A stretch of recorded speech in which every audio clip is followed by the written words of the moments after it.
চট্টগ্রামের বাজারে কিছু সবজির দাম কমলেও স্বস্তি ফেরেনি সাধারণ মানুষের জীবনে। বেশিরভাগ সবজি এখনো বিক্রি হচ্ছে ৬০ থেকে ৮০ টাকার মধ্যে। বাড়তি রয়েছে চাল, আটা ও ময়দার দাম। তবে কিছুটা কমেছে ডিম ও মুরগির দাম। বাজারে মূল্য তালিকা না থাকায় বিক্রেতারা ইচ্ছে মতো দাম নিচ্ছেন, এমন অভিযোগ ক্রেতাদের। জহিরুল ইসলামের ক্যামেরায় আরও জানাচ্ছেন রাজীব বড়ুয়া। চট্টগ্রামের বিভিন্ন বাজারে কিছুটা কমেছে সবজির দাম, তবে মধ্যবিত্তের জন্য বাজারে এখনো স্বস্তি নেই। বাজারে বেশিরভাগ সবজি বিক্রি হচ্ছে ৬০ থেকে ৮০ টাকার মধ্যে।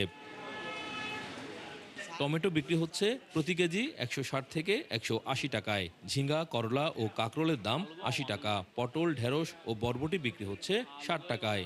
আর লাউ বিক্রি হচ্ছে প্রতি কেজি ৫০ টাকায়। পটল ৫০ টাকা করে কেজি, পেঁপে ৫০ টাকা, লাউ ৫০ টাকা, বরবটি ৬০ টাকা। যেহেতু বৃষ্টি নেই, বৃষ্টি পড়তে হবে, সামনে পড়তে হবে, শরীরে আপনার সরবরাহ বাড়বে। সরবরাহ বাড়লে আপনার এই সবজির দাম কমে যায়। তবে কমেছে মুরগি ও ডিমের দাম। ডজন প্রতি ১০ টাকা কমে ডিম বিক্রি হচ্ছে ১১০ টাকায়। ব্রয়লার ও সোনালী মুরগির দাম কেজিতে কমেছে ২০ টাকা। এছাড়া দেশি মুরগির দাম ২০ টাকা কমে বিক্রি হচ্ছে ৬৮০ টাকায়। দেশি মুরগি ৬৮০, আর সোনালী মুরগি ৩৪০, ব্রয়লার মুরগি ১৭০। লাল ডিম ১২০ টাকা, এখন ১১০ টাকা।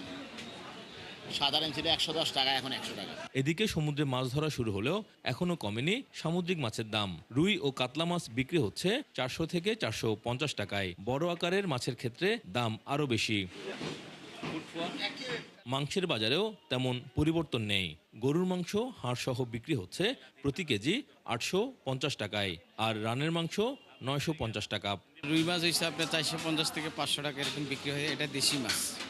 আর যদি বাইরেরগুলো হয় তাহলে এগুলো একটু দাম রেট কম আছে। সিনার মাংস বেচতেছে ৮০০তে ৮৫০ টাকা করে। কেননা এখন তো ইন্ডিয়ান গরু আর তারপর বার্মার গরু আসে না, তো এই জন্য আমাদের দেশের গরু এগুলো এখন বিক্রি করতেছে আর কি। এছাড়া আদা ও রসুনের দাম কিছুটা কমলেও বেড়েছে আটা, ময়দা ও চালের দাম। বাজারে পেঁয়াজ বিক্রি হচ্ছে ৪০ টাকা, রসুন ১২০ টাকা এবং আদা ১৩০ টাকা কেজি দরে। এই সপ্তাহে এসে আপনার আদা পার কেজি ১০ টাকা কমছে, রসুন পার কেজি ১০ টাকা কমছে।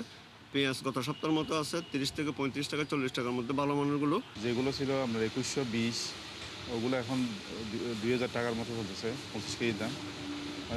প্রায় ৪ টাকা ৫ টাকা করে বাড়ছে। ক্রেতাদের অভিযোগ, বাজারে নিয়মিত মনিটরিং না থাকায় অনেক বিক্রেতা নিজেদের মতো করে দাম নির্ধারণ করেছেন।